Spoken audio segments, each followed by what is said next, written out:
안녕하세요. 교통사고 전문 변호사 장슬기입니다. 제가 이번에 소개시켜드릴 사례는 초기에 보험사에서 저희 사무실에 4억 5천을 제시했던 사건입니다. 하지만 결론적으로 7억 원 상당의 판결을 받은 사건인데요. 제가 항상 사례들을 말할 때는 눈시울이 붉어집니다. 이번 사고 역시 너무 분통하고 억울한 사고인데요. 대전에서 발생한 사고였습니다. 이 사고의 피해자는 수능을 치고 대학에 합격한 후 대학에 입학하기 위한 부푼 기대감을 감고 있는 학생이었습니다. 우리 피해자가 횡단보도를 건너던 중에 엄청난 속도로 돌진해오는 차량에 충격되어 사망한 사고입니다. 당시 피해자가 횡단보도를 건널 때는 전면 신호였기 때문에 피해자는 양쪽에 차가 오는지를 확인하고 건너기 시작했습니다. 그런데 갑자기 엄청난 속도로 돌진해오던 차가 우리 피해자를 덮친 겁니다.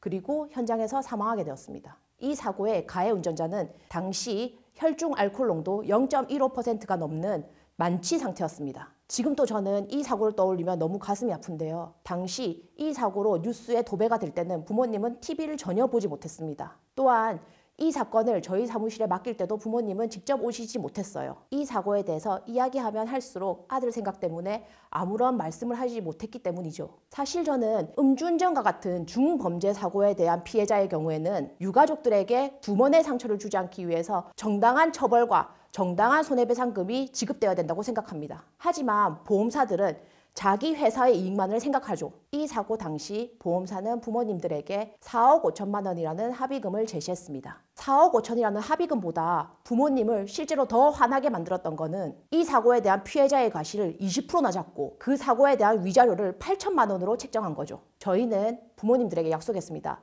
위자료는 꼭 보험사가 제시한 것보다 2배 이상 받게 해드리고 아들은 무과실로 하게 해드리겠다. 그리고 소송을 진행했습니다. 소송 중에도 보험사는 전멸 신호 중에 피해자가 횡단보도를 건너고 있었다는 이유로 20%의 과실을 책정해야 된다고 일관되게 주장했지만 저희 보상과 배상에서는 사고 현장에 직접 가서 보행자 신호의 체계와 보행자가 차를 직접 볼 수 있었는지를 사진 촬영을 해서 모두 증거로 제출했습니다. 결국 판결은 피해자 무과실 그리고 위자료도 보험사가 처음 제시했던 8천만 원의 약 2배에 가까운 1억 4천만 원이라는 돈으로 판결을 받게 되었습니다. 결국 판결금과 이자, 변호사 비용을 모두 합하면 총 7억 원 상당의 손해배상금을 받을 수 있게 된 것인데요. 이러한 민사소송과 별개로 부모는 가해자와 형사합의는 일체 원하지 않은 상황이었습니다. 그래서 저희는 형사처벌을 담당하는 법원과 검찰청에 강력한 처벌을 원한다는 진정서를 여러 차례 제출을 했고 가해자는 6년이라는 형을 받게 되었습니다. 저는